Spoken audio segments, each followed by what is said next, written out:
UP ATS की team ने बंगाल से लाकर जाली नोटों को यूपी में सप्लाई करने वाले गैंग के एक सदस्य को गिरफ्तार किया है। वो कई महीनों से फरार चल रहा था।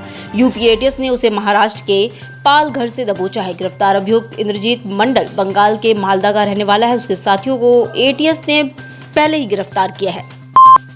रोहिणी थाना अंतर्गत अमरा के मेहर नगर कॉलोनी में घर की चार दीवारी फांद कर अंदर घुसे चोरों ने सीढ़ी के बंद दरवाजे का ताला तोड़ सारा सामान समेट कर चंपत हो गए। पीड़ित ने इसकी शिकायत पुलिस से की है। बताया कि जब परिवार के लोग शादी में गए थे तभी चोरों ने इस घटना को अंजाम दिया। दुर्घटना में मृत होमगार्ड अजय कांत मिश्रा की पत्नी कंचन मिश्रा को 30 लाख रुपए की आर्थिक सहायता प्रदान की गई। एचडीएफसी बैंक दुर्घटना बीमा योजना के तहत धनराशि प्रदान की गई। जिलाधिकारी एस राजलिंगम ने नामिनी को चेक प्रदान कर वहीं सभी होमगार्ड को वित्तीय सुरक्षा के उपायों को अपनाने के लिए प्रेरित किया। जनपद में बगैर मान्यता चल रहे स्कूलों पर शिक्षा विभाग का चाबुक चला है। खंड शिक्षा अधिकारी ने रोहनिया में अभियान चलाकर गैर मान्यता प्राप्त स्कूलों को बंद कराया। साथ ही उन पर नोटिस चस्पा कर उन्हें हिदायत दी। खंड शिक्षा अधिकारी ने कहा कि बिना मान्यता यदि पुनः उसका विद्यालय संचालित होता पाया गया तो उसके खिलाफ मुकदमा पंजीकृत करके जुर्माना वसूलने की कार्रवाई की जाएगी। करके स्कूल चला रहा है। कौन से स्कूल जाते थे? इसकी भी मान्यता खत्म कराए हम। नहीं, कहीं से नहीं आते हैं सर। बात तो मानिए आप। तो कैसे इन बच्चों का कैसे नाम लिख लिए अपने यहाँ? आपने स्टेशन का रेफरेंस अरविंद सिंह।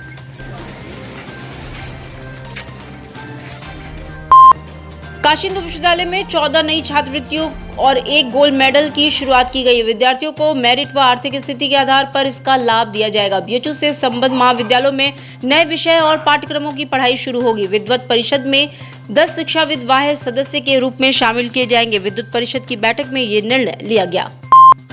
भारतीय कुश्ती संघ की नेशनल कुश्ती चैंपियनशिप का आगाज बीएचयू के महाराज विभूति नारायण सिंह इंडोर स्टेडियम में बुधवार को होगा।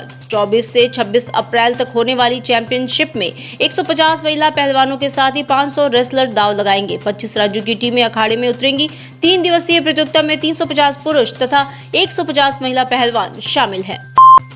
सुबह बनारस क्लब संस्था की ओर से बुधवार को मछोदरी स्थित श्री स्वामी नारायण मंदिर के महंत संत स्वामी प्रेम स्वरूप दास के आह्वान पर भैरवनाथ स्थित वीआईपी गुजरात विद्या मंदिर इंटरमीडिएट कॉलेज परिसर में मतदान जागरूकता कार्यक्रम का आयोजन किया गया। इसमें संस्था की ओर से मताधिकार का महत्व बताया गया। साथ ही गुरुजनों व विद्यार्थियों को मतदान की शपथ भी दिलाई गई। वाराणसी में लोकसभा का चुनाव होने वाला है और हमारे देश के कई शहरों में चुनाव प्रक्रिया चालू हो चुकी है। उसको देखते हुए आप लोग मछोदरी स्थित स्वामीनारायण मंदिर के महंत संत श्री प्रेम स्वरूप दास जी की अपील पर भैरवनाथ स्थित बीपी गुजरात विद्या मंदिर इंटर कॉलेज के परिसर में छात्रों से जो कि 18 वर्ष का उम्र पार कर चुके हैं अपील करने आए हैं कि वह अपना पहला मत देने घर से जरूर निकलेंगे तथा घर के आसपास के लोगों को, घर वालों को भी इसके लिए प्रेरित करेंगे। युवा छात्र शक्ति है। युवा जो कि पढ़ने आते हैं वो सीखने आते हैं। तो हमारा माध्यम संस्था की ओर से यह प्रयास है कि वो इस बात को अपने जहन में बिठाएं और अपने बूथ पर जाकर अपना पहला मत करें और ऐसे प्रत्याशी को चुनें जो कि आपके देश और शहर का चौमुखी विकास करे और साफ सुथरे छवि वाला हो। जिला निर्वाचन अधिकारी एस राजलिंगम ने बुधवार को विकास भवन में सामान्य निर्वाचन लोकसभा 2024 हेतु स्थापित कंट्रोल रूम का निरीक्षण किया। इस दौरान उन्होंने कंट्रोल रूम से प्राप्त डाटा को दर्ज करने हेतु बनाए गए सी विजिल रजिस्टर, एफएसटी व एसएसटी रजिस्टर चेक किया और दर्ज मामलों का पूरा विवरण दर्ज करने का निर्देश दिया।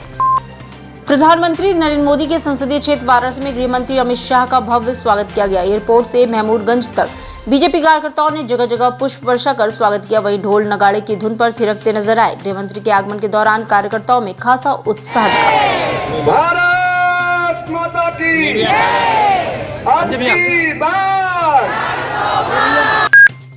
लोकसभा चुनाव के मद्देनजर केंद्रीय गृह मंत्री अमित शाह ने बुधवार को महमूदगंज में भाजपा चुनाव कार्यालय का उद्घाटन किया। गृह मंत्री ने अपने संबोधन में कहा कि एक समय पूर्वांचल को चंबल माना जाता था, लेकिन पीएम मोदी और योगी जी के आने के बाद पूरे राज्य को माफियाओं से मुक्त बनाने का काम किया गया। कहा कि काशी में 3 लाख लोगों को रोजगार देने का काम पीएम ने किया। मोदी जी को जिताने की जिम्मेदारी काशीवासी ले। मित्रों, सबसे पहले बाबा विश्वनाथ की धरती पर काशी लोकसभा क्षेत्र के सब कार्यकर्ताओं को मेरा मन से जय श्री राम। भाई और बहनों,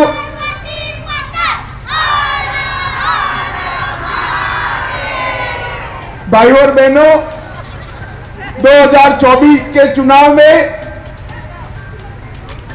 हमारे क्षेत्र से, काशी क्षेत्र से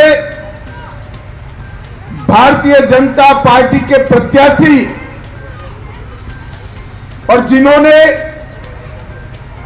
समग्र देश नहीं, समग्र दुनिया में विश्व की सबसे पुरातन नगरी बनारस काशी का नाम उज्जवल किया है, ऐसे नरेंद्र मोदी जी के कार्यालय का अभी अभी शुभ उद्घाटन हुआ है।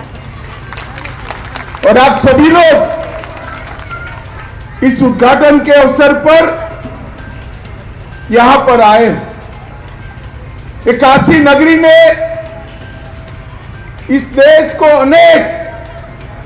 अनेक महापुरुष देने का काम किया।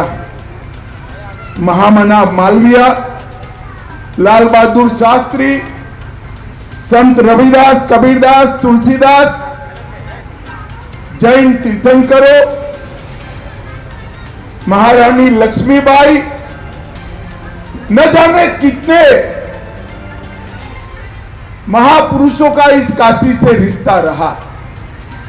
काशी में अगर पद्मश्री, पद्म भूषण, पद्म विभूषण और भारत रत्न की सूची बनाए तो बहुत लंबी सूची काशी की होती है। ये विद्या की नगरी है, कला की नगरी है, ये मोक्ष की नगरी है। भाई और बहनों, बाबा विश्वनाथ की इस नगरी को, इस पवित्र भूमि को मैं मन पूर्वक प्रणाम कर कर मेरी बात की शुरुआत करना चाहता हूं। भाई और बहनों, 2024 का चुनाव